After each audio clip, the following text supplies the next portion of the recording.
ce que je dois faire. Je ne peux vivre sans toi. Je ne peux vivre sans toi.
Seigneur, je te bénis, je te rends toute la gloire.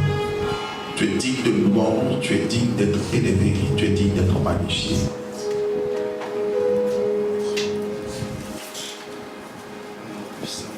Okay. Merci Seigneur pour ta fidélité. Que quelqu'un me donne un bon amen. Que quelqu'un puisse donner un bon amen. Alléluia. Est-ce qu'on peut pousser le cri de joie et acclamer Jésus-Christ?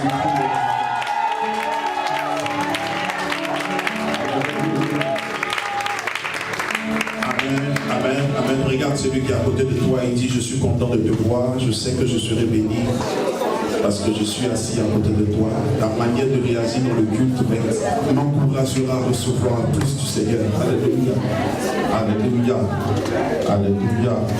Que Dieu nous bénisse, que Dieu nous bénisse. Que Dieu nous bénisse et que continue à nous bénir encore. Nous sommes contents de voir encore ce moment, maman Austin. Que Dieu te bénisse. Bon retour, que le Seigneur soit avec toi encore. Au nom de Jésus-Christ, que Dieu bénisse. Amen. Sois béni, Marie-Prudence, sois béni maintenant. Dieu vous bénisse. Amen. Amen. Amen. Alléluia. Nous avons commencé un enseignement sur la puissance des décisions. Qui se souvient de cela? C'était dimanche dernier. Amen.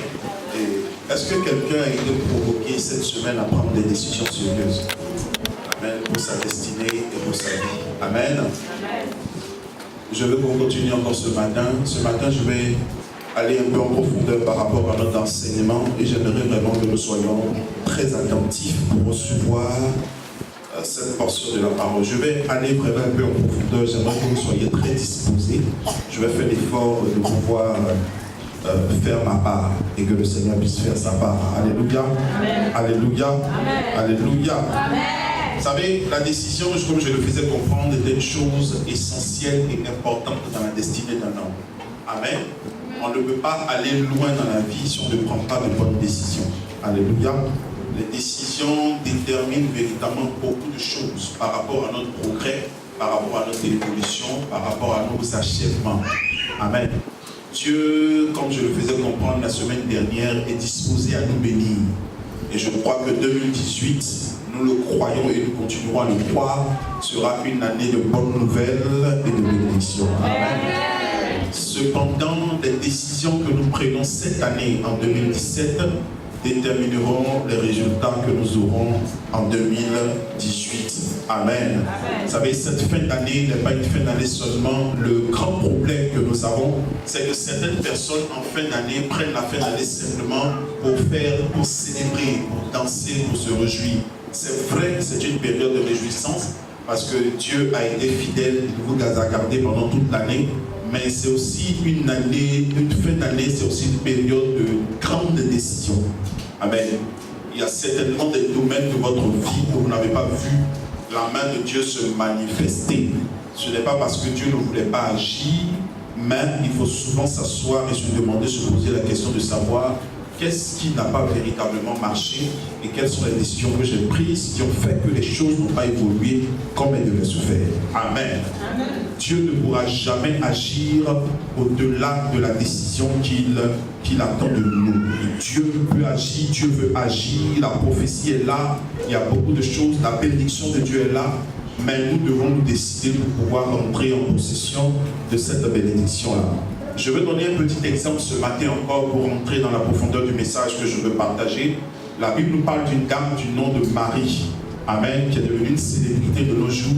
Alléluia. Marie, dans son temps, la Bible dit qu'elle était vierge et un jour, elle a une visitation d'un ange du nom de Gabriel. Qu'est-ce qui se passe? Qui était le ministre de la communication, si on veut nous exprimer ainsi.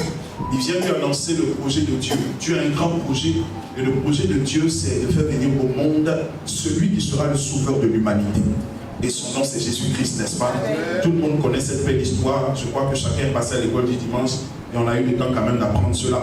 Et la Bible dit que quand Marie devait arriver, quand Jésus devait arriver, l'ange Gabriel a une annonce de la part de Dieu. Il va vers Marie et il communique avec Marie. Pendant plus d'un chapitre, c'est un débat houleux qui est engagé. Où l'ange annonce des choses, il dit voilà, la grâce a été faite et toutes ces choses. J'ai compris une chose, la grâce de Dieu peut être disponible, mais si la décision n'est pas, la grâce n'est pas activée. Est-ce que quelqu'un me comprend? Amen. Il dit la grâce de Dieu est disponible, la grâce, Dieu t'a fait une grâce, voilà et telle chose. Mais l'ange qui a été envoyé par Dieu attendait une réponse de la part de Marie. Vous savez, il pouvait venir et puis un matin, Marie se lève et elle est enceinte. Mais Dieu envoie l'ange vers Marie parce que Dieu est conscient du fait qu'il était important que Marie puisse prendre la décision d'accepter le plan que le Seigneur voulait accomplir dans sa vie. Est-ce que vous comprenez? Et l'ange lui pose des questions en lui demandant Marie, voilà. Tu dis, mais comment ça va se faire? Moi, je n'ai jamais connu d'homme et toutes ces choses. Et l'ange lui dit, voilà, il ne faut pas t'inquiéter. La puissance de Dieu va te couvrir, la main de Dieu va te couvrir. Et Marie est toujours en train de discuter. Et à un moment, elle dit une dernière phrase. Elle dit, je suis ton esclave, je suis ta servante, qu'il te soit fait selon ta volonté. Et quand elle a dit cette phrase, vous allez voir que plus tard, l'ange s'est tué, il n'a plus parlé et il a disparu. En d'autres termes, il attendait une chose, qu'elle décide d'accepter ce que le Seigneur voulait faire. Je vais vous choquer ce matin, Marie pouvait refuser. Il dit, Seigneur, non, moi je ne suis pas d'accord. Oh. Et Dieu allait aller ailleurs. Amen. Dieu ne peut pas forcer la volonté de l'homme. Dieu ne peut pas forcer la volonté de l'homme. Je disais hier, quelque part, j'ai fait comprendre, j'ai dit que même lorsque Dieu a pris Jonas, qu'il a pris dans les eaux avec le poisson, qu'il allait le vomir, le poisson allait le vomir à Ninive. Arrivé à Ninive, Jonas pouvait quand même fermer sa bouche et puis dire, moi je ne prophétise pas quand même, je retourne. Il y a des gens qui ont atteint un niveau de têtudesse, si on peut s'exprimer ainsi, où souvent même Dieu t'oblige, Dieu force. Il te met dans certaines situations et l'objectif des situations souvent que tu vis, c'est de te pousser à prendre une décision. Souvent Dieu te fait traverser certains déserts et l'objectif du désert ce n'est pas de t'affaiblir, mais c'est de te pousser à te réveiller du sommeil dans lequel tu es. La Bible dit lève-toi, sois éclairé car ta lumière arrive. Mais elle arrive, c'est vrai, mais prends une décision pour te lever quand même si cette gloire de l'Éternel est en train de paraître. Est-ce que quelqu'un me comprend? Est-ce que quelqu'un me comprend ce matin? La décision est donc une action de foi. C'est comme une impulsion interne pour dire Seigneur, je veux faire quelque chose, je veux agir. Et se lever pour dire je bouge maintenant. Amen. Tu peux vivre le péché pendant des dizaines d'années malgré le fait que tu entends l'évangile tous les jours. Mais ce qui va provoquer l'évangile à faire une transformation dans ta vie, c'est que tu acceptes que tu ouvres ton cœur. La Bible dit que quoi? Le Seigneur est à la porte de notre cœur, il fait quoi? Il frappe. J'aurais bien voulu que Jésus vienne à la porte des cœurs et puis il l'ouvre. La Bible dit que quand il ouvre une porte, personne ne peut. C'est pas ça? Ouais. Quand il ouvre une porte, personne ne peut. Ouais. Et quand il fait une porte, personne ne peut. Mais pourquoi Jésus ne vient pas devant la porte de notre cœur et puis il l'ouvre et puis il rentre? Il se met quand même là et puis il vient tape. En d'autres termes, Dieu attend encore là une décision. Alléluia. C'est sérieux cette affaire de décision. Donc Dieu se met encore à la porte de notre cœur, le grand Dieu, créateur, celui qui nous a créés. C'est comme si tu construis ta maison, tu as fini de construire et puis tu capes, le gardien ne veut pas ouvrir. Et puis tu es encore devant la porte. Et puis tu demandes pardon, il faut ouvrir, s'il te plaît. Alors, il faut ouvrir. On accepte exactement ce qui se passe. Dieu, notre créateur, à la porte de notre cœur. Et quand il est là, il tape et puis il nous manage. Et je vais changer ta vie. Et puis tu l'as dit, je vais réfléchir, je vais voir. Je ne vais pas s'appeler. Et puis il revient demain encore, il envoie encore un autre évangéliste qui vient. Et puis il tape, accepte-moi s'il te plaît. Je dis non, je suis trop jeune, je n'ai pas encore le temps. J'ai trop de business actuellement, je suis trop occupé, je n'ai pas encore le temps de t'ouvrir. Passe plus tard. Quelqu'un disait une fois, il dit non. On lui dit, mais mon frère, faut accepter. Il dit non, je suis trop jeune. Et à mon âge, j'ai accepté Jésus. Non, mon frère. En d'autres termes, certains pensent que le fait de donner sa vie au Seigneur, c'est une question d'âge. Il faut attendre qu'on a vu de tout faire pour accepter le Seigneur. Alléluia. Ce n'est pas le cas. Le Seigneur s'attend à une décision. J'aimerais que tu te tiennes debout, que tu dises à 3 personnes, le Seigneur s'attend à une décision de ta part en ce jour.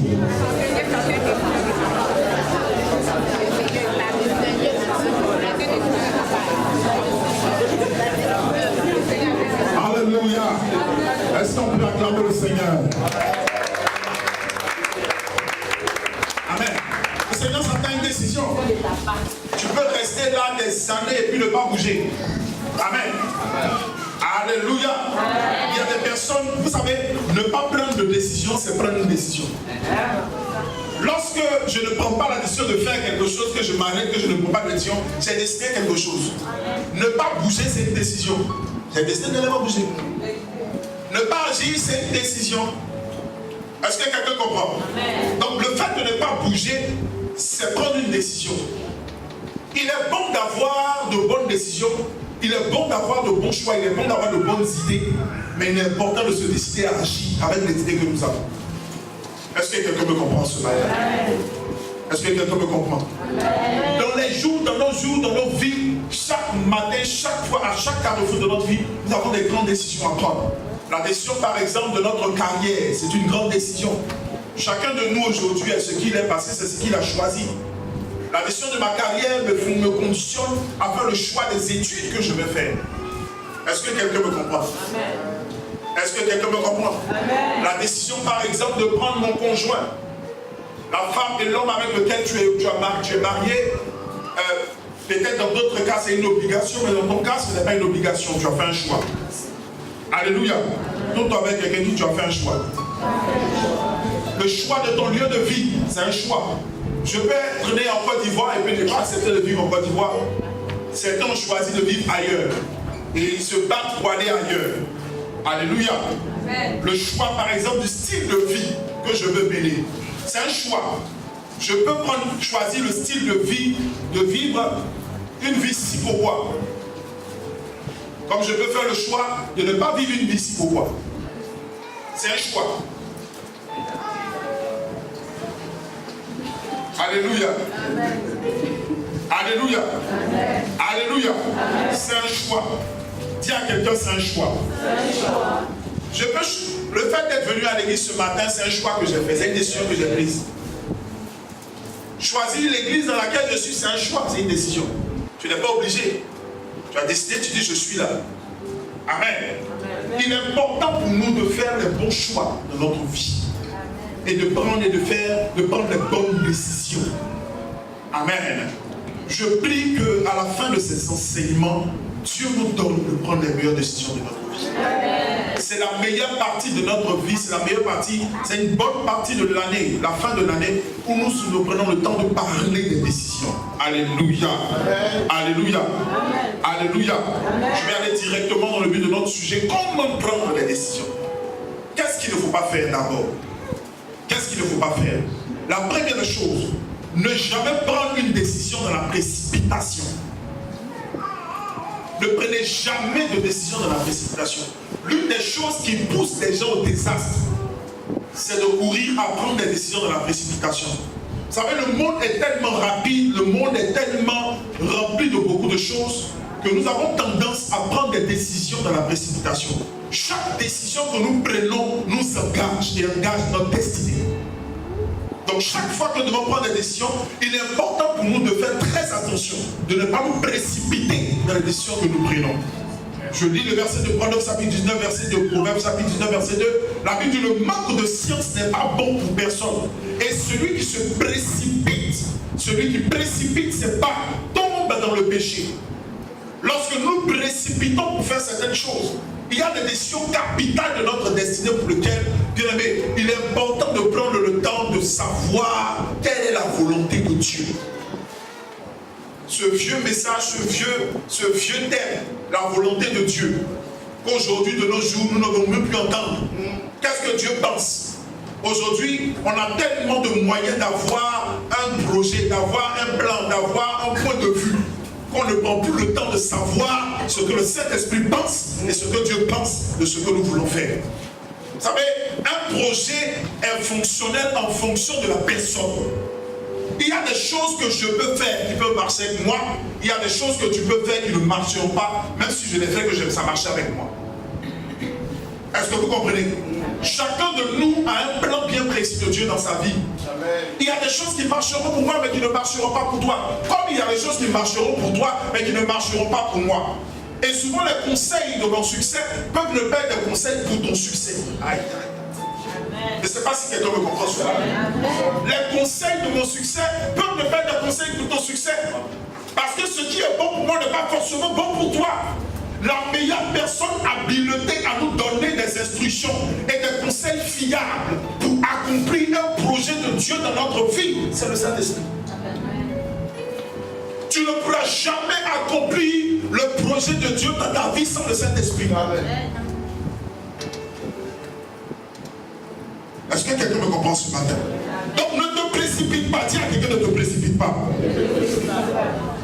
Je vais lire un exemple de quelqu'un qui s'est précipité, qui a pris une décision et qui a fait un vœu, quelque chose de très décisif. Juge chapitre 11, verset 30 à 31. Je prends le temps aujourd'hui d'enseigner, s'il vous plaît. Amen. Je parle vite. Jephthé fit un vœu à l'Éternel et dit: si tu livres entre mes mains les fils d'Amon, quiconque sortira des portes de ma maison au-devant de moi, à mon retour, Seigneur, je te l'offre en sacrifice. Il prend cette décision-là devant le Seigneur. Et qu'est-ce qui se passe? Lorsqu'il revient, qu'il a eu la victoire, qui sort? C'est son enfant. Il regarde l'enfant, il veut revenir en arrière, c'est trop tard. Souvent on se retrouve en train de prendre des décisions. Écoutez-moi, ne laissez pas la pression vous pousser à prendre des décisions. Ne prenez pas de décisions définitives ou des actions ponctuelles. Il y a des situations qui ne sont que des situations passagères. Est-ce que quelqu'un me comprend ce matin? Amen. Alléluia. Amen. Alléluia. Amen. Tout ce quelqu'un dit, ne te presse pas, ne te presse pas. Ne te presse pas. Deuxième des choses qu'il ne faut pas faire, ne prenez jamais de décision dans la colère. Ne prenez jamais de décision dans la colère. Dis jamais dans la colère. Jacques chapitre 1, verset 19 à 20 nous dit quoi? Il dit: sachez-le, mes frères bien-aimés, ainsi que tout homme soit prompt à écouter, lent à parler, lent à se mettre en colère, car la colère de l'homme n'accomplit pas la justice de Dieu. Quelle que soit la colère que tu as, bien-aimé, il ne faut pas te précipiter pour dire des choses. La majorité des gens qui se sont retrouvés engagés ou détruits par des serments qu'ils ont pris, c'est souvent sous l'effet de la colère.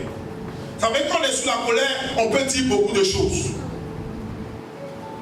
Alléluia. Alléluia. Amen.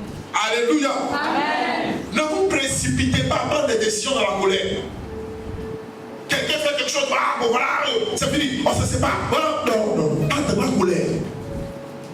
Les meilleures décisions de notre vie, c'est quand on est vraiment, la vie dit que c'est dans le calme et la tranquillité que se trouve votre salut. Amen. Ne prenez jamais de décision dans la colère. Lorsque vous rendez compte que vous avez atteint un certain niveau de colère, retirez-vous un instant, calmez-vous. C'est normal, un homme peut s'énerver, un homme peut être en colère, mais ne prenez jamais de décision lorsque vous êtes dans cet état de votre vie.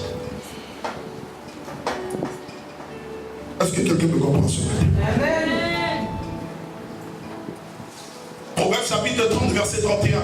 La Bible de le cheval tout équipé ou le bouc et le roi qui personne ne résiste. Si l'orgueil te pousse à des actes de folie, et si tu as les mauvaises pensées, mets la main sur ta bouche, car la pression du lait produit la crème, la pression du nez produit le sang, et la pression de la colère produit des querelles.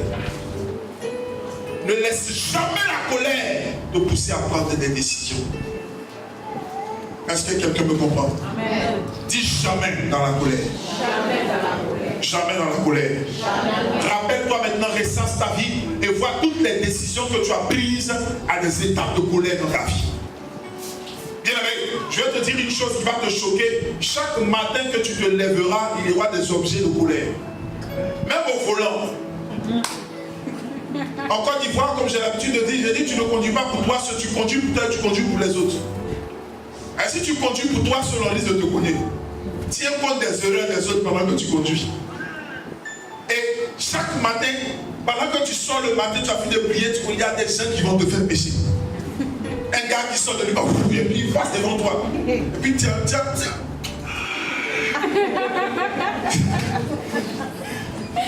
Tu rattrapes ça maintenant. Tiens, oh, Seigneur. Il y a tellement de sujets de colère. Même à l'église, il y a des sujets de colère. On n'est pas à l'abri de la colère. Alléluia. Même dans le foyer, il y a des sujets de colère. Partout. Dans le quotidien, 365 jusqu'à 365, nous nous retrouverons toujours dans des situations de colère. Mais même quand ça arrive, ne prends jamais de décision dans cette étape de ta vie. Est-ce que quelqu'un me comprend? Amen. Quatrième chose. Troisième chose, ne prenez jamais de décision dans la peur. Jamais de décision dans la peur. Lorsque la peur arrive, bien, si tu te rends compte que tes émotions sont engagées de telle sorte que tu as peur, ne prends pas de décision. Ne prends jamais de décision dans la peur. La peur peut être venue par quoi? Il y a la pression de certaines choses qui peuvent venir. Il y a des difficultés qui peuvent s'accumuler. De telle sorte qu'on est dans une situation où on est tellement pressé et on est inquiet, on se demande, attends, si je ne prends pas cette décision-là, peut-être quelque chose peut se passer. Je te dis, souvent les problèmes que tu as eu hier, le problème que tu as eu il y a quelques mois, où tu pensais que si ce problème n'était pas réglé, tu allais mourir. Regarde, tu es encore vivant, tu ne t'es pas rendu compte? Amen. Touche-moi, tu vas voir que tu es vivant. Tu n'es pas mort. Il y a des problèmes qui arrivent. Quand tu vois le visage du problème, tu te dis, ah là c'est fini. Là je meurs. Si ça là c'est pas réglé, je ne sais pas où je vais aller. Et tu cours toute la journée, tu es en train de courir. Rappelle-toi du nombre de fois que tu tentes de courir pour trouver des solutions. Qui se rappelle de ces temps-là? Touche-toi, tu es encore vivant. Et regarde en arrière, le boulevard est là-bas. C'est fini. J'ai une bonne nouvelle pour quelqu'un, tu ne mourras jamais. Amen. À cause d'un problème. Ça va passer. Toutes les difficultés viennent en saison et partent dans des saisons. Amen. Ne prends jamais de décisions dans la peur. Alléluia. Amen. Ne prends jamais de décision de la peur par rapport à une situation ou même par rapport aux hommes. La Bible dit, qu'est-ce qu'un homme peut faire à son ami? Bon. La seule personne pour laquelle on doit avoir de la crainte, n'est pas de la peur, c'est le Seigneur. Est-ce que vous comprenez? Amen. Saül s'est retrouvé en train de prendre une décision qui lui a fait perdre le trône. Pourquoi? Parce qu'il avait peur de ce que le peuple aurait dit. Lorsque Dieu lui a demandé d'aller détruire toute l'armée des Amalécites et tout ce qu'ils avaient. Il est parti. Et à cause de la peur, à cause de ce que les gens allaient dire, il a eu peur. Ne prends jamais une décision par rapport au candidat. J'ai une douleur pour toi, je vais te dire quelque chose. Les gens ne finiront jamais de dire ce qu'ils veulent dire. Même quand tu vas faire, les gens vont parler. Quand tu ne feras pas, les gens parleront. Même si tu abandonnes, les gens vont parler. Tu commences, les gens vont parler. Tu cours, les gens parleront. Tu marches, les gens vont parler. Le jour même tu commences à voler, ils vont parler. Tu parles, ils parleront. Tu ne parles pas, ils parleront. Il y a toujours des gens qui parlent. Est-ce que vous comprenez? Amen. Ne vis pas ta vie en fonction de ce que les gens disent. Les gens vont toujours dire. Jésus est venu sur terre, il a commencé à se promener avec les pauvres. Les gens parlent. Les pharisiens étaient là, ils ont trouvé un message pour ça, avec des versets bibliques. Il a commencé à passer avec les riches, ils ont commencé à parler. Les gens vont toujours parler. Dis à quelqu'un, les gens vont toujours parler. Et il ne faut pas les empêcher t'empêcher de parler. Tu ne pourras jamais devenir célèbre si les gens ne parlent pas de toi. Oh. Écoutez-moi, dans la marche avec le Seigneur, tant que tu n'es pas encore arrivé au point où tu es délivré de candidato, tu ne pourras jamais aller loin. Si tu vis encore en fonction des émotions, des comportements et des réactions des uns et des autres, tu n'avanceras pas loin. Parce qu'il y a certaines décisions que tu auras à prendre qui ne vont pas rencontrer l'approbation de tout le monde. Ne prends jamais des décisions dans la peur. Touche quelqu'un, dit pas dans la peur. Quatrième chose, ne prends jamais de décision cupide. Jamais de décision cupide. Jamais de décision cupide. La cupidité, c'est quoi? C'est l'amour de l'argent. Alléluia. Ne prenez jamais de décision cupide. Lorsque un enfant de Dieu, vous êtes dans un parcours, chaque fois que vous allez vous retrouver dans le vous allez voir des lieux dans votre vie, vous allez avoir l'impression que les opportunités semblent meilleures. Écoutez-moi, ne vous fiez pas à ce que vous pensez pouvoir obtenir. Fiez-vous à ce que Dieu vous a demandé de faire. Amen. Ne vous dites pas, je vais me retrouver ça c'est le meilleur. Tu peux te retrouver avec 3 emplois devant toi.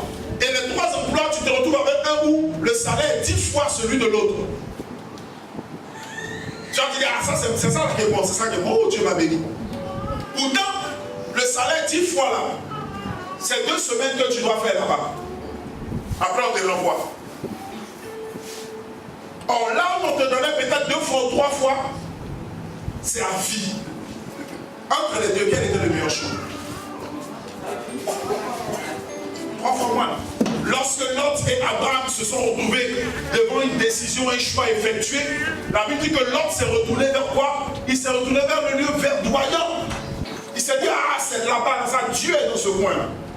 Et qu'est-ce qui s'est passé? Là-bas, il allait retrouver Sodome et Gomorrhe.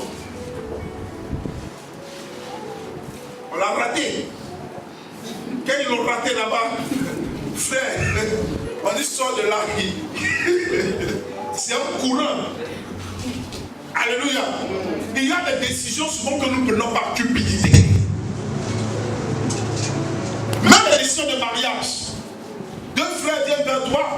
Tu vois un frère bien financièrement stable, avec tous les artifices qu'il faut, maison bien. Et là, il s'arrange à ce que tu viennes lui rendre une petite visite. C'est dans la période où vous êtes ensemble là qu'il fait un agapé dans sa maison. Tout ça pour qu'au moins là se passe par la zone. Ce jour-là, tu vois le plasma, la clim dans le salon. Tu es dans cette zone. Celui-là, je ne dois pas le laisser. Et il y a un autre frère à côté, tu vois le frère, la galère même le rappelle qu'il est galère. Et quand tu regardes les deux, tu dis non. Dieu peut pas être de l'autre côté là. Frère, Dieu ne regarde pas les choses comme nous voyons. Les yeux de Dieu ne sont pas les yeux des hommes. Et si vous voulez faire vos choix en fonction des analyses humaines, vous allez tomber dans l'échec. Est-ce que je dis quelque chose à quelqu'un? Si vous voulez faire vos choix, et beaucoup des choix que nous faisons pour nos conjoints, souvent sont des choix cupides. Et souvent nous remarquons que quand ça n'aboutit pas. Est-ce que je dis quelque chose qui a un sens à quelqu'un? Ne sois pas cupide. Souvent la cupidité se manifeste comme l'orgueil. On ne se rend pas compte, mais dans le plus fond là-bas, il y a un sentiment d'aisance, de confort qu'on recherche. On ne veut pas le dire, on veut le cacher derrière la spiritualité. Il y a des gens même qui choisissent leur église par des choix cupides. Au moins ici, là, c'est sûr qu'il y a beaucoup de gens qui ont l'argent. Même si c'est chaud là. Mais là, il n'y a rien, ils n'ont rien. Ça là même, c'est moi-même moi qui étais dans l'église, tous les jours m'appellent. Et qu'est-ce qui se passe automatiquement? On va plutôt dans le choix cupide. Et dans notre cas, on s'est dit non, on n'est pas cupide. Moi, je l'argent, ça ne me dit rien. Mais à l'intérieur de nous, le choix que nous avons fait, c'est un choix cupide. Et beaucoup d'entre nous faisons des choix cupides dans notre vie. On prend des décisions dans la cupidité, dans un sentiment de recherche de confort, d'aisance et d'argent, sans pour autant être franc pour l'avouer. Je crois que Dieu peut bénir, et je le répète, je crois que Dieu peut élever, mais faisons très attention dans le choix d'élection que nous prenons. Amen. J'ai compris que Dieu était le meilleur joueur de dames. Quand Dieu pousse un pion, bien aimé, quand tu suis la mouvance de Dieu, tu vas te rendre compte que même quand tu as l'impression que tu es en train de perdre des pions, tu n'es pas en train de perdre des pions. Il y a une dame qui se présente quelque part. Amen. Dieu sait ce qu'il fait. Touche ton voisin, dis Dieu sait ce qu'il fait. Dieu sait ce qu'il fait. Géasi a perdu, je ne sais pas si je peux le dire, la quadruple portion de l'onction. Parce que son père spirituel, Élisée, avait reçu la double portion. Lui devait recevoir 4 fois. C'est-à-dire la double portion multipliée par 2 de Élie. Il devait la recevoir. Mais à cause de quoi? L'argent. Et ce qui m'énerve dans cette histoire, c'est que la chose pour laquelle il a perdu, c'est à cause des habits. Est-ce que vous n'avez pas lu l'histoire? Mais comment même le général arrive et c'est les habits qu'il a envoyés au prophète. Le prophète dit, mon frère, ce n'est pas une question d'habits, c'est une question de l'onction. Et le fils spirituel court, il s'en va prendre. Et le fils n'a pas pris, mais pas de problème, il est géré. Et beaucoup perdent la grâce de Dieu à cause de la cupidité. La cupidité peut te faire perdre l'essence de la paix de Dieu dans ta vie. Écoutez-moi, la cupidité te met dans des situations où tu as l'impression que tu avances vite. Est-ce que vous comprenez? Mais tu vas te rendre plus tard que tu es plus en retard que ceux qui ont fait les meilleurs choix. Il n'y a pas de raccourci dans le monde spirituel. Il y a un chemin. Et tu ne suis pas le chemin, tu veux passer ailleurs. Tu ne pourras pas atteindre ce que Dieu veut que tu puisses atteindre. Ne prenez jamais de choix cupides. Ne prenez jamais de décision cupide. Attendez le temps de Dieu. Attendez le temps de Dieu. Attendez la saison. Dieu vous visitera en une saison favorable. Dieu vous visitera en un meilleur moment. Les décisions de cupidité ont poussé beaucoup à faire l'œuvre de Dieu d'une autre manière. Pour pouvoir aller plus vite. Bien aimé, il y a des méthodes de ministère qu'on peut utiliser pour remplir la salle à 4 fois 4 cultes dimanche. C'est ce que les chrétiens aiment. Si on commence à vendre des fruits ici, l'orange de la prospérité, tu manges ça. Tu vas sentir l'onction te traverser. Tout ce que tu entreprends dans la journée marchera. Vous allez voir, les gens vont sortir, ils disent c'est 5 000. Je suis dans une église, le pasteur a coupé l'orange. Il vendait les grains qui étaient à l'intérieur. Et puis les gens prenaient ça à 10 000 le grain. Mais c'est ce que les gens aiment. Quand on vient dans une communauté où on nous enseigne la parole, on vous enseigne les rudiments dans ça là. Il faut que ça fasse vite. Il faut qu'on vous crée une marmaille pour que vous soyez à l'aise. Ne faites pas de décision cupide. Dieu ne court pas avec nous. Est-ce que vous comprenez? Amen. Dieu n'est pas dans la course. Dieu n'est pas dans une course de vitesse. Dieu a des objectifs à atteindre dans la vie de chaque homme. Et tant que ces objectifs ne sont pas atteints, il va prendre le temps qu'il doit prendre. Est-ce que je dis quelque chose à quelqu'un?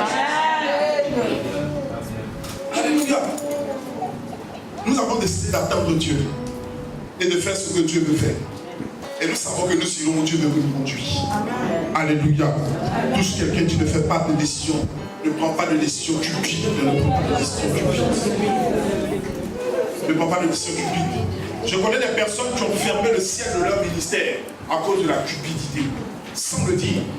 Vous savez, souvent, vous pouvez commencer le ministère. Imaginez qu'on est dans le ministère comme ça. Puis un matin, je reçois une lettre des États-Unis qui m'annonce qu'on me prend pour être pasteur d'une église là-bas de 1500 personnes.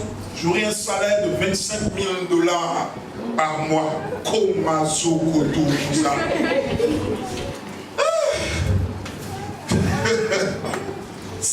qu'est-ce que ça allait faire?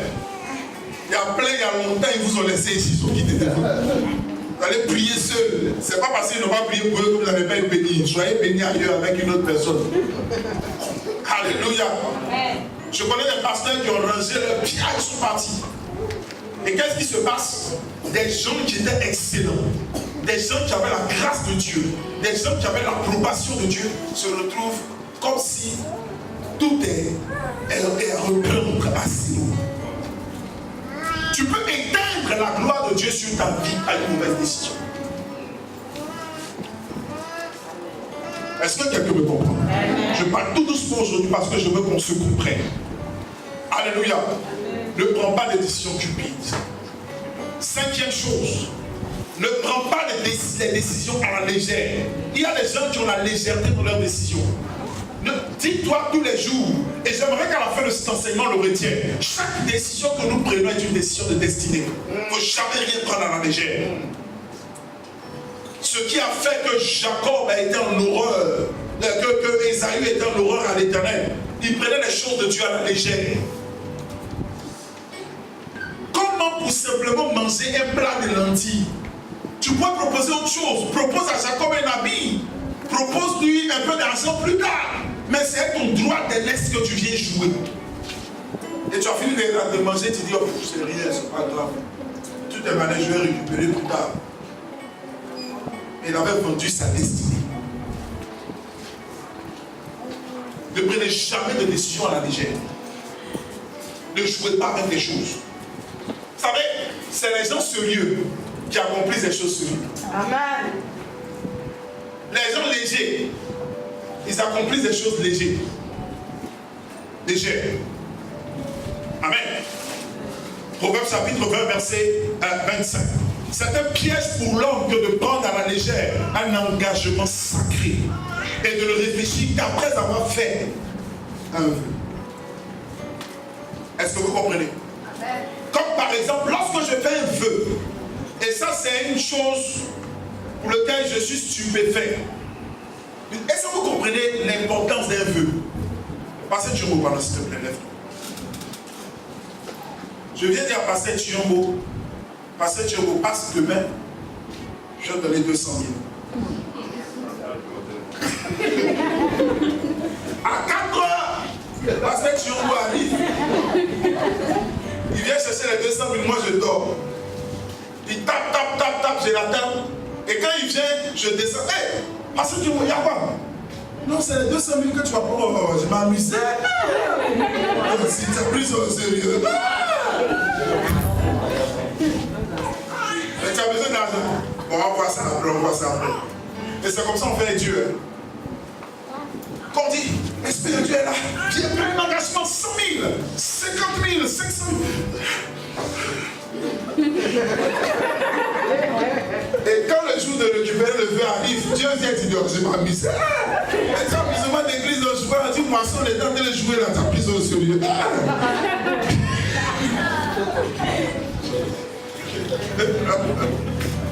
Je m'amuse.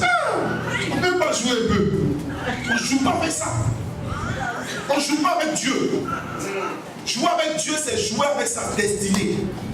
Il est celui qui a le pouvoir d'éteindre ta vie. En un seul clin d'œil. Il y a une chose qu'un homme de Dieu nous disait à Boaké. Il dit l'une des choses qui les battent, c'est qu'en Afrique, on met beaucoup d'accent, on loue beaucoup, on est très dans la louange d'adoration. Mais il se rend compte que les gens ont très peu de révérence pour Dieu dans sa présence.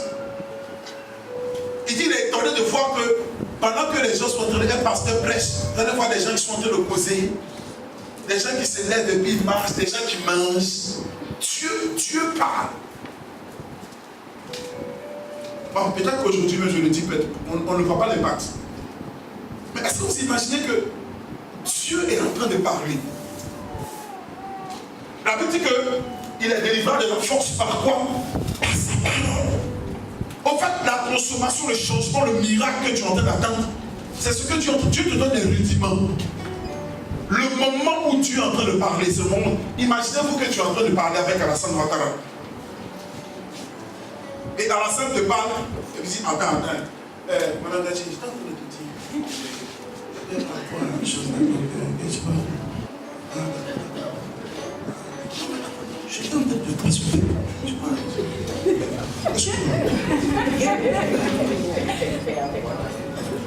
Et souvent, il y a des personnes qui sont dans la présence de Dieu et puis ils prennent le téléphone sur les pieds, ils arrêtent de prier. Ils décrochent. Alors, laissez en prier, de la paix. Vous devez qu'il règle le problème. Ah, mais je t'ai dit de la paix, oui, puis à quoi? D'accord. Puis d'accord. Vous chef de bonheur.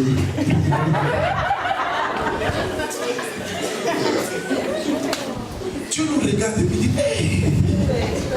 Il y a des personnes qui sont dans la maison et puis les sur Facebook. Et puis il vient même.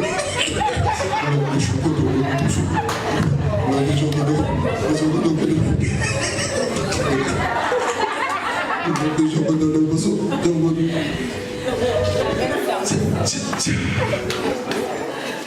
ne sais pas si on se rend compte de la gravité souvent de nos actes.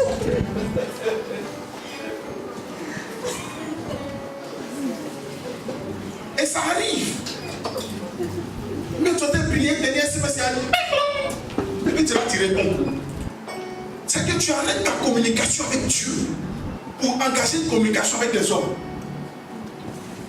Hey, le jour où tu parles à la salle et puis tu dis attends, j'arrive que dans mon frère, on te met en prison après pour ce que tu as fait.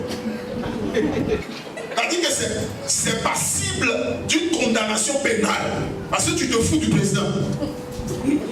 Comme un Dieu, Dieu est amour, Dieu est bon, Dieu est Dieu. Il y a des petites choses qu'on fait qui nous disqualifient devant Dieu parce qu'on prend les choses à la légère. Est-ce que je dis quelque chose à quelqu'un qui est ici? Alléluia. Alléluia. Ça peut aller. Est-ce que quelqu'un est béni? Amen. Dieu béni, acclame le Seigneur.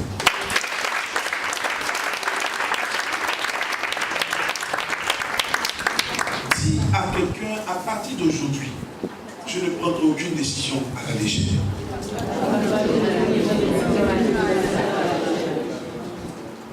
Ne prenez aucune décision à la légère. Ne jouez pas. La vie n'est pas un jeu.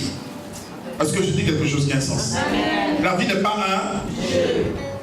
Voici ce qu'il ne faut pas faire. Maintenant, comment prendre en réalité maintenant les décisions? Je vais donner un certain nombre de principes. Je vais donner ce nombre de principes. Le premier principe, c'est ce que j'appelle le principe d'inspiration. Dans nos décisions, nos choix, la première des choses, c'est ce que j'appelle le principe d'inspiration. C'est-à-dire, qu'est-ce qui me motive à prendre cette décision et quel est le canevas sur lequel je me base pour prendre la décision que je vais prendre. Le canevas premier sur lequel nous nous basons pour prendre une décision, c'est la parole de Dieu. Avant même, ce n'est pas toujours qu'on entendra la voix audible du Saint-Esprit.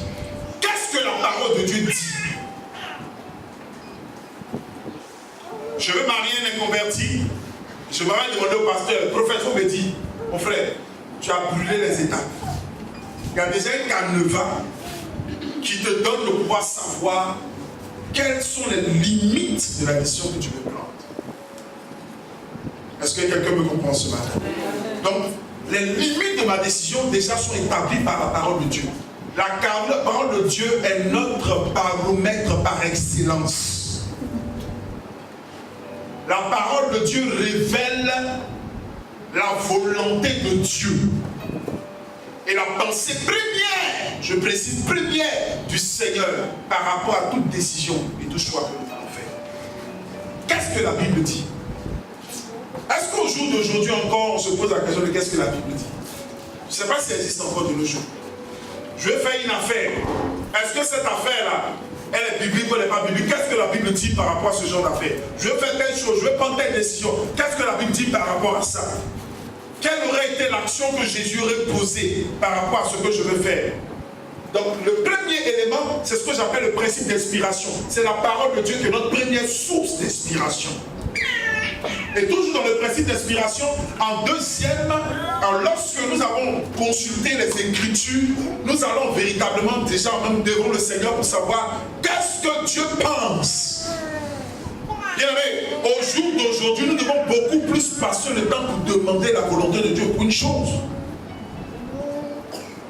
que de courir pour accomplir une chose. Quand tu mérites tous les actes, quand tu maîtrises tous les aspects d'un élément, et tout ce que le Seigneur veut que tu puisses faire, quand tu maîtrises les aspects, bien aimé, tu vas te rendre compte que le succès, la facilité, les choses vont aller comme sur des roulettes. Quelle est la volonté de Dieu? Quelle est la source d'inspiration par rapport à ma décision? Dans le principe d'inspiration, je pèse aussi mes motivations. Je veux faire telle chose, pourquoi? C'est quoi ma motivation? Vous savez, les hommes peuvent ne pas voir votre motivation, mais vous êtes la seule personne qui connaît véritablement votre sincère motivation par rapport à ce que vous voulez faire. Tu veux marier cet homme, tu veux marier cette femme, c'est quoi ta motivation? Tu dois t'asseoir et dire, ah, c'est quoi qui vous motive? C'est parce qu'elle est belle? C'est parce qu'il est beau? C'est parce qu'il a beaucoup d'argent? Ou c'est quoi? Amen. Amen. Amen. Ne nous basons pas sur notre intuition. Est-ce que vous comprenez? Ne te base pas sur l'intuition. Ne te base pas sur un modèle précédent que tu as vu. Qu'est-ce que la parole de Dieu dit et qu'est-ce que Dieu me dit? La Bible dit que celui qui a confiance dans son propre cœur est un insensé, mais celui qui marche selon la sagesse de Dieu est sauvé. Proverbe chapitre 28, verset 26. Deuxième élément. Lorsque nous voulons prendre une décision, la deuxième des choses à faire, c'est de rassembler les données. C'est ce que j'appelle le principe d'information. Ce que je veux faire, il faut que je le connaisse, il faut que je le maîtrise. Ne prenez jamais de décision dans l'ignorance. Cherchez à collecter le maximum d'informations sur ce que vous voulez faire. Je veux faire des affaires. Ce que je suis en train de dire aujourd'hui, c'est valable pour tous les domaines de notre vie. Même pour mon mariage. Je ne me marie pas un inconnu. Je dois collecter le maximum d'informations sur cette personne-là. Parce que la décision que je suis en train de prendre, ce n'est pas une décision pour revenir en arrière. C'est une décision de vie. Je dois savoir qui c'est. Est-ce que quelqu'un me comprend ce matin? Donc, ne pensez pas que le fait de collecter des informations est un acte de manque de foi. Parce que beaucoup assimilent cela à un manque de foi. Je veux prendre une décision, c'est important que je sache ce que je veux faire. La foi a son action. Mais l'information et la connaissance est élémentaire et importante.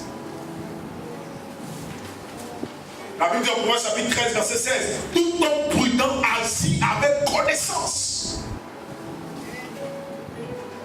Donc je ne dois pas prendre de décision sans avoir les informations nécessaires. Avant de me gêner. Je vais faire Orange Money. Et puis un matin, pour nous prendre la pression, il faut faire. Faites des affaires pour lui. Je vais faire Orange Money. Faites des affaires, je vais faire cabine. Faites des affaires, je vais vendre des guerres. Faites des affaires, je vais vendre Yahoo. Tu ne sais même pas ce qui marche, ce qui est dans cette affaire. Comment ça fonctionne. Tu ne connais même pas le rouage. Et ce qui fait que beaucoup d'enfants de Dieu aujourd'hui agissent dans des désastres. Parce que nous ne prenons pas le temps de bien voir ce que nous voulons faire. Est-ce que quelqu'un me comprend? Quelles sont les... Écoutez-moi, l'analyse, la recherche, les informations, c'est un manque de foi. Est-ce que vous comprenez? Amen.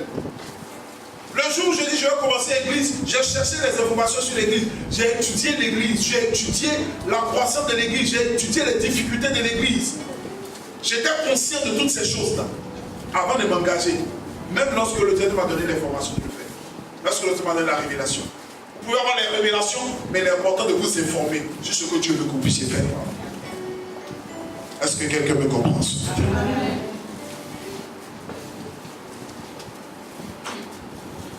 La Bible dit, acquiert la vérité et ne la vend pas. La sagesse, l'instruction et l'intelligence. Proverbe 23, verset 23.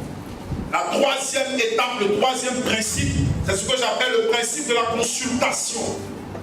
Lorsque vous voulez prendre une décision, bien aimé, vous avez consulté Dieu, Dieu vous a donné sa volonté, vous êtes fixé, vous savez quoi faire, c'est très important.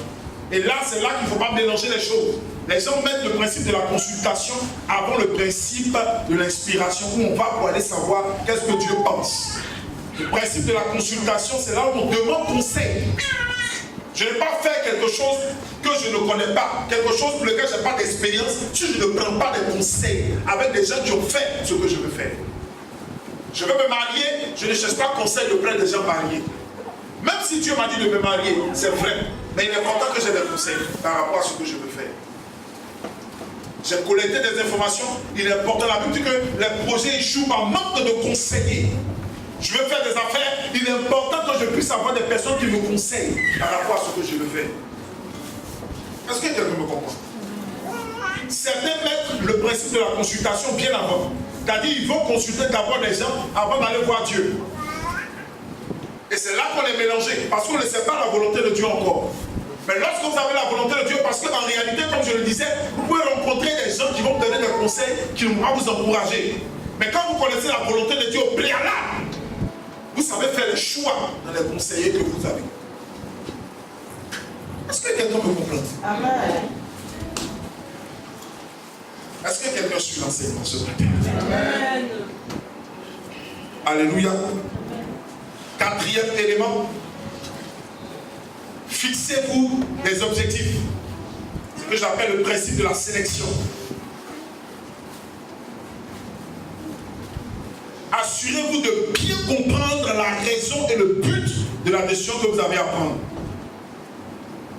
Vous devez comprendre, connaître réellement, fixez-vous des objectifs. Je veux faire telle décision, je dois me fixer des objectifs. Par rapport à la décision que je suis en train de prendre. Est-ce que vous comprenez? Je veux faire telle chose, je dois me fixer des objectifs.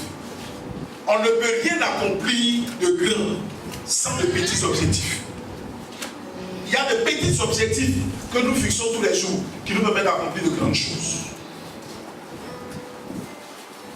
Est-ce que quelqu'un me comprend?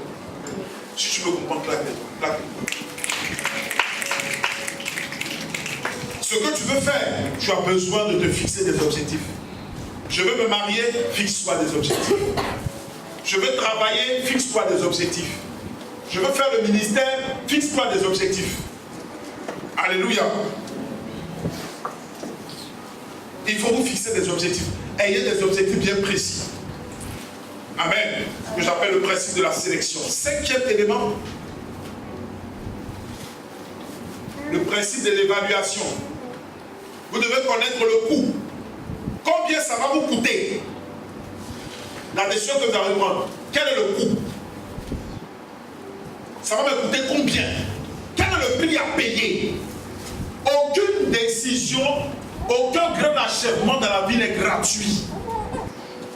Il faut que je connaisse véritablement le prix à payer pour accomplir ce que je vais accomplir. Dis à quelqu'un le prix à payer. Pour toute chose dans ta vie, il y a un prix à payer. Il y a des heures de sommeil. Tu dois savoir le nombre d'heures de sommeil que tu dois sacrifier. Le nombre d'heures de télé que tu dois sacrifier. Parce que tu ne peux pas prendre de grandes décisions, accomplir de grandes choses et puis faire les mêmes choses que tu avais l'habitude de faire. Tu dois savoir quel est le coût et ce que tu dois payer comme prix.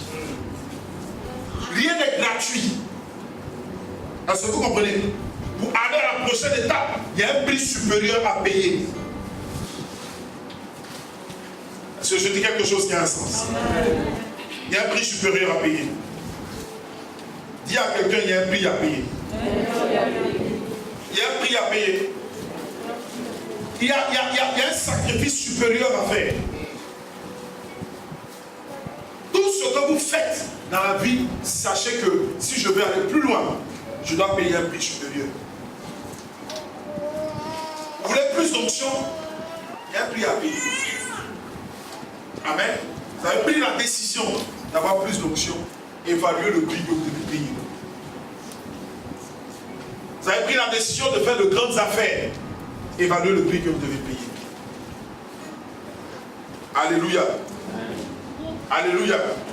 Vous ne pouvez pas faire de grandes affaires et être dépensier. C'est-à-dire que le grand monde des affaires, à un certain niveau, te demande certaines restrictions. Alléluia. Tu ne peux pas acheter un nouveau sac chaque semaine et puis t'attendre à faire de grandes affaires. Amen. Il y a une certaine restriction, il y a un prix à payer. Où tu ne pourras pas avoir le confort que tu veux maintenant. Tu dois sacrifier ce confort pour avoir plus demain. Est-ce que quelqu'un me comprend cela? Alléluia. Sixième des choses, lorsque je prends une décision, je dois anticiper les problèmes. Ce que j'appelle le principe de la préparation. Il faut vous dire automatiquement les problèmes vont venir. Tout ce que vous faites dans la vie, vous aurez des problèmes. Vous aurez des difficultés. Ne te dis jamais que je vais commencer une chose, je vais prendre une décision aujourd'hui, et puis automatiquement, tout ce que je fais, ça va marcher comme si... Amen. Alléluia. Se marier, c'est un prix à payer. Amen. Il y a des problèmes anticipés. Il y a des choses qu'il faut savoir. Avoir des enfants aussi, il y a des problèmes anticipés. Quand on mettait les enfants au monde, il faut savoir qu'il faut les scolariser. Hein? Pourquoi aujourd'hui, quand vous demandez à certains mariés, faites encore des... Non, c'est bon. C'est pas parce qu'on n'aime pas de voir les bébés. Mais quand tu réfléchis, scolarité, quand tu réfléchis, nourriture, quand tu réfléchis quoi encore? Santé, quand tu réfléchis, vêtements, quand tu réfléchis, confort, mon frère. Hein? Et quand tu calcules le bruit, moi j'ai 4 enfants frères, c'est pas un ministère sain. Ce matin, je disais à ma femme, j'ai dit chez une fois, ça va aller doucement. Parce que c'est pas facile. Il faut que les yeux, tu as 3 garçons, des éléments, même le dernier, il a foutu la maison en l'air. En une seule journée, on est parti à Bono, on est venu, il a tout gâté, pris ce pour mal, faire se mélanger, prendre ses bijoux, casser les choses, tout gâté. Et puis il arrive, maman, elle souhaite. Tout ça, il faut savoir que mon frère, tu vas rencontrer ça. Et si tu n'es pas prêt pour ça, tu vas péter le problème. Non, on ne crie pas. On se calme. C'est toi qui as envoyé ça sur la tête. Tu vas gérer. Jusqu'à ce qu'ils grandissent. Ne faites plus ça. J'ai dit, ma femme, ça va. Ça va aller, du courage.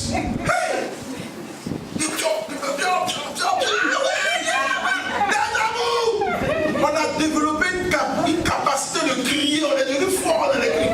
Ça suffit. Quand il est fatigué, il dit, pousse maintenant.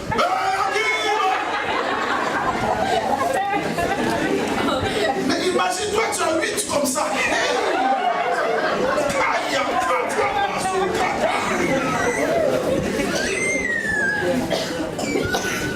Tu vas te promener maintenant dans la maison des chicottes. Qui était là?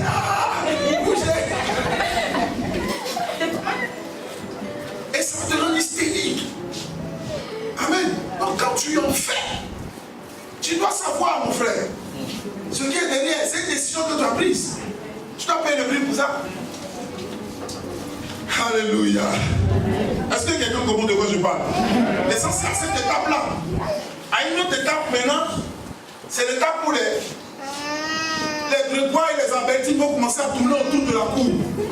Et là encore, c'est un autre combat que tu vas commencer à mener. Tu vas devenir chasseur de nuit. Qui est là? Où c'est? Qui était là? Ne venez plus. Arrêtez. Je ne veux plus te voir dehors. C'est qui t'a envoyé ça? Tu es où? Rentre à la maison. Ne sors plus. Tu dois être prêt pour ça.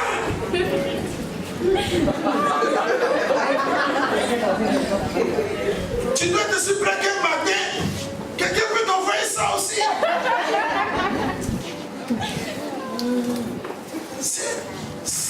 Ce sont les problèmes. Il faut anticiper, il faut savoir. Donc, c'est ce qui va te permettre, quand tu sais que la mission que tu as prise, que tu t'es engagé dedans, ça va te permettre, lorsque tu anticipes les problèmes, à commencer à préparer, avant que le problème n'arrive, donner les enseignements qu'il faut. Faire comprendre le principe. Commencer à comprendre, parler. Maintenant, notre méthode, on a choisi l'étape, on ne tape plus. Maintenant, on tape la conscience. Regarde, tu as gardé les choses de ta mère. Mais comment tu... Mais tu n'as pas pensé à faire ta mère, maintenant ta mère n'aura plus de bijoux. Tu vois, c'est...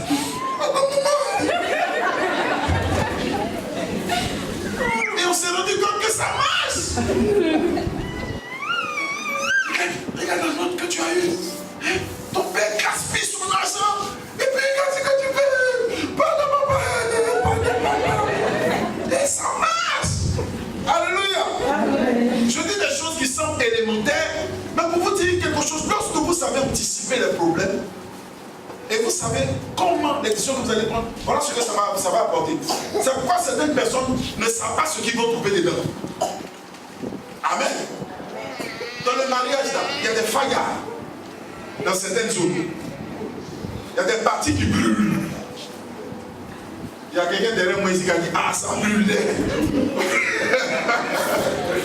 Mais c'est la vie, c'est ça. Quand tu l'entends maintenant, tu dois savoir que ça va brûler souvent. Mais tu ne prends pas de décision par rapport à ces brûlures. C'est des brûlures, on avance.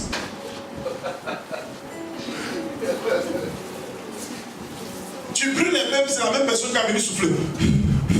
Ça va aller, oh, c'est lui qui t'a brûlé. Même vous consoler, ça va aller, alors ça va aller. Et puis on continue le chemin. Am I making sense? Alléluia. Si quelqu'un a compris de quoi je parle, il acclame le Seigneur.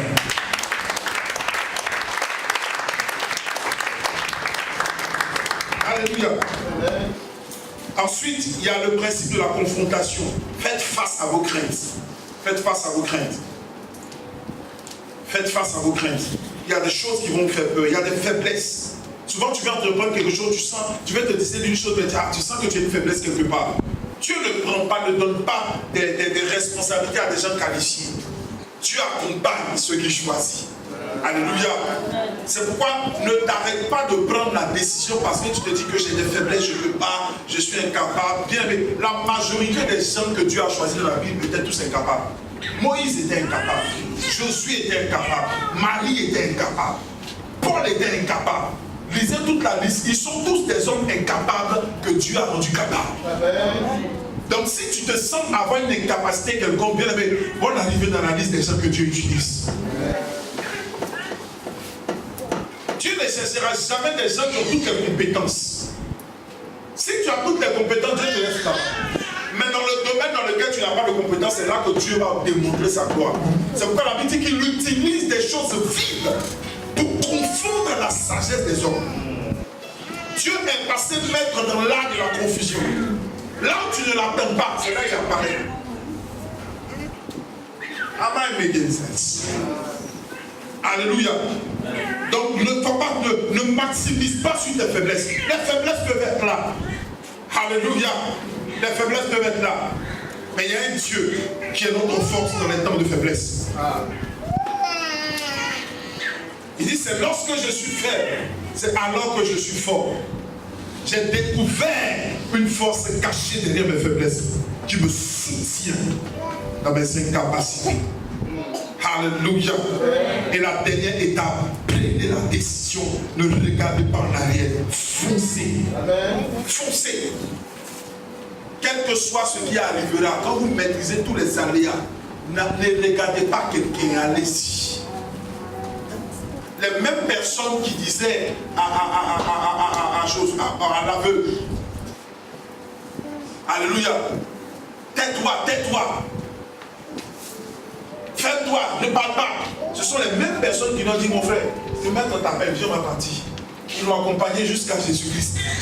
Les mêmes personnes qui te disent d'arrêter, de ne pas faire, qui te découragent, ce sont les mêmes personnes qui vont t'encourager demain. Ce sont les mêmes personnes qui vont t'acclamer pour dire, hé, je me rappelle, je t'avais découragé, si tu m'avais écouté, c'était pas bon. Hein. Mais si tu ne prends pas la décision, c'est les mêmes personnes qui vont dire, il ne faut pas la faire. c'est moi qui suis ton Dieu. Il fallait quand même faire toi aussi. Ah, toi aussi. Non, c'est moi. Attends, tiens, mets ça sur moi, tiens, mets ça sur moi. Ah non, mets ça sur moi. Ce sera les mêmes personnes qui vont te dire ça. Non, ben, tu es échoué, tu es mis sur moi. Toi, Dieu te parle, tu ne fais pas. Bon, Dieu t'a parlé. Alléluia. Je veux des personnes, je veux que plus Dieu suscite des personnes qui sont prêtes à prendre des grandes décisions dans leur vie. Si tu es prêt avec moi, tiens-toi avec moi.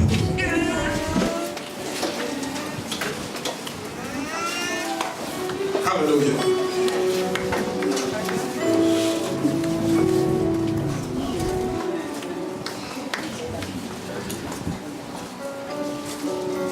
Vas-y.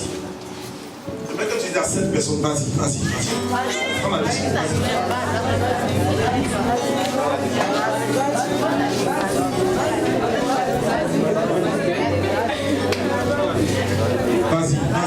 Vas-y.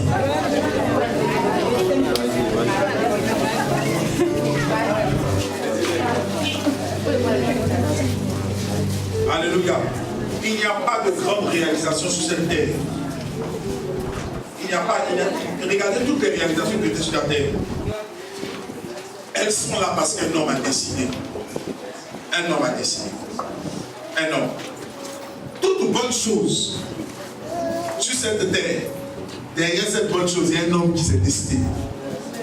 Malgré les obstacles, malgré les blocages, malgré les incompréhensions, cette personne s'est dit, moi je ne m'arrête pas, je vais quand même le faire. Je vais quand même le faire. Alléluia. Écoutez-moi, la vie est difficile. Mais avec le Saint-Esprit, vous allez accomplir de grandes choses. Amen.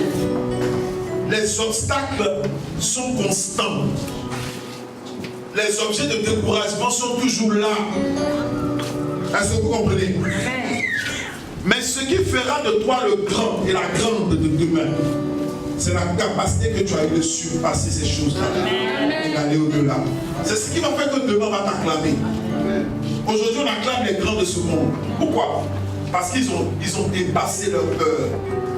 Ils ont dépassé certaines choses. Ce qui te fait peur aujourd'hui, elle cache ton miracle. Ce qui t'empêche d'avancer cache ton miracle. J'aimais le poste de mon frère Timothée qui disait, il dit derrière la différence entre les hommes, il dit que derrière certaines opportunités, d'autres fois des problèmes. Or, derrière les opportunités, d'autres fois des miracles. Qu'est-ce que tu vois derrière toutes les opportunités, les difficultés que tu rencontres? Les difficultés ont fait que beaucoup, comme ces lépreux là, souvent sont restés à la même étape et ne veulent plus bouger. Tu es paralysé aujourd'hui parce que tu dis j'ai tellement fait, ça n'a pas marché. Mais peut-être que tu as fait de la mauvaise manière. Ce que tu as, tu ne dois pas te taire avec cela. Dieu m'a dit une chose. J'ai dit, il m'a fait comprendre que si le bon, il est bon d'avoir le bon, mais il est bon de bien faire le bon. Écoutez-moi, il est bon d'avoir le bon, mais il est meilleur de bien faire le bon. Parce que si le bon ne fait pas bien le bon, le mal peut bien faire le mal. Et on va penser que le mal est bon.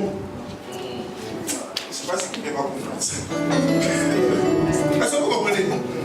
Et aujourd'hui, on est dans cette confusion-là, où le mal fait bien le mal. Et on a l'impression que comme c'est bien fait, c'est bon. Ce n'est pas tout ce qui est bien fait qui est bon. Mais si ceux qui ont le bon ne font pas bien le bon, on va confondre le mal et le bon. Je ne sais pas si on peut comprendre. Ça vous aime bien ça? J'ai dit, waouh. On a un devoir de bien faire. Et de ne pas s'arrêter. Malgré les embûches, ne t'arrête pas. Malgré les problèmes, il y a des jours où tu as l'impression de marcher avec Dieu. Et tu dis, mais qu'est-ce qu'il y a, Seigneur? Ça n'avance pas. Et plus tu vas en profondeur avec Dieu, c'est là les difficultés. Là. Il commence à prendre des racines. C'est comme si il y a des collègues de problèmes qui commencent à se donner l'information et ils se rassemblent tous sur ta vie parce que tu as décidé de donner pleinement au Seigneur. Et tu as comme l'impression que tu vas, ta situation devient de plus en plus difficile. Je ne sais pas si quelqu'un a remarqué, chaque fois que tu veux marcher pour le Seigneur, le jour où tu as pris la décision, tu dis Seigneur, je vais être pour toi. C'est là les problèmes ont commencé. Qui a remarqué ça? Les bons chrétiens vont tous. C'est là les choses. Et là, le pasteur commence à t'élever. Voilà, c'est lui. Donnez-nous au Seigneur, on se donne au Seigneur, et puis il n'y a rien. On ne comprend pas. Il n'a qu'à bien prier pour nous, il ne prie pas bien pour nous. Et puis on a des problèmes. Tu n'as pas remarqué, il y a des problèmes, les jours de problèmes. C'est parce que les gens veulent vivre pour Dieu qu'ils ont des problèmes. Mais quand l'oppression viendra, bien aimé, j'ai une bonne nouvelle pour toi. La gloire de Dieu aussi va se révéler. Amen. Dieu est là et Dieu regarde chacun d'entre vous dans les situations que vous vivez. Et il est capable de démontrer sa fidélité. Mais il attend de voir notre fermeté. Il attend de voir notre fidélité. Il attend de voir notre amour. Que le Seigneur nous bénisse. Amen. Que la grâce de Dieu soit avec nous. J'aimerais que tu dises à 12 personnes dans cette salle. Moi, écoutez, attendez d'abord. Tu dis, regarde-moi bien.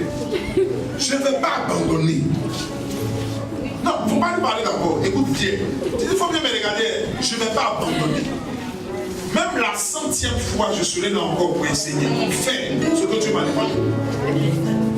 Là où tu penses avoir échoué pendant 10 ans, je vais te donner une bonne nouvelle. En un seul jour, Dieu peut changer toute ta destinée. C'est pas parce que tu as échoué en 10 ans qu'il te fera 10 ans pour réussir. Écoute-moi, c'est une question d'une seule journée et d'une seule heure. Chaque fidélité que nous manifestons devant Dieu est une accumulation de la manifestation de sa grâce. Maintenant, pas vers les 12 personnes, dit regarde mon pied, je ne veux pas abandonner Jésus. Dis-le à 12 personnes.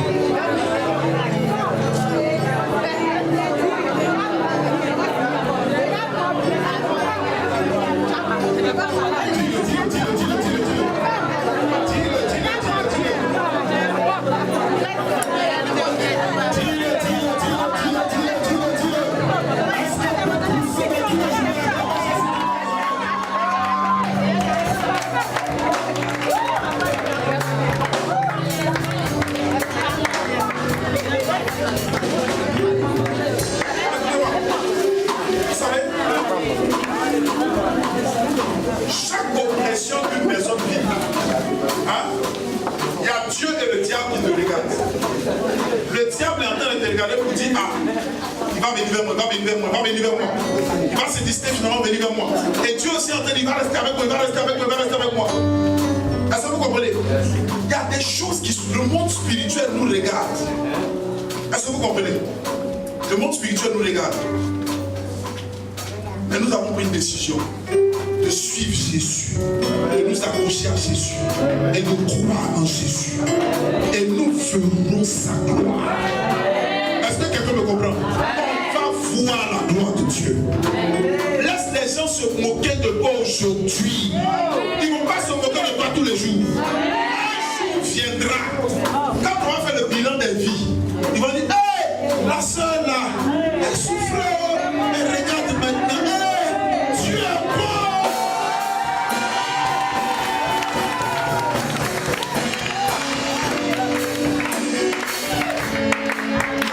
Vraiment. Et elle ne peut plus revenir en arrière. Elle ne peut plus revenir. Les années sont passées. Les années sont passées. Mais le Seigneur dans le ciel, il est fidèle. J'ai une amie de ma femme. Je vous fais taire le nom. Elle a vécu tellement de difficultés dans son enfance. Et quand elle était au lycée, les gens se moquaient d'elle, tout le monde riait d'elle. Mais 20 ans plus tard, plusieurs décennies plus tard, les mêmes personnes qui se moquaient d'elle, chacun a un rang maintenant. On me donne un crédit, donne-moi un crédit, aide-moi. Elle est devenue celle qui aide tout le monde. Il y a un Dieu au ciel. Pour ceux qui sont fidèles. Il y a un Dieu au ciel Pour ceux qui sont accrochés à lui, ne vous découragez jamais. Même quand le découragement arrive, il faut décourager tout découragement. Regarde le découragement et dis mon frère, je ne vais pas me décourager. Je me décourage pas. Je vais continuer et je verrai la gloire de Dieu. Prends une offrande, prends une offrande, prends une offrande. Dis-moi ce que je dois faire. Je ne peux vivre sans toi. Je ne peux vivre sans toi.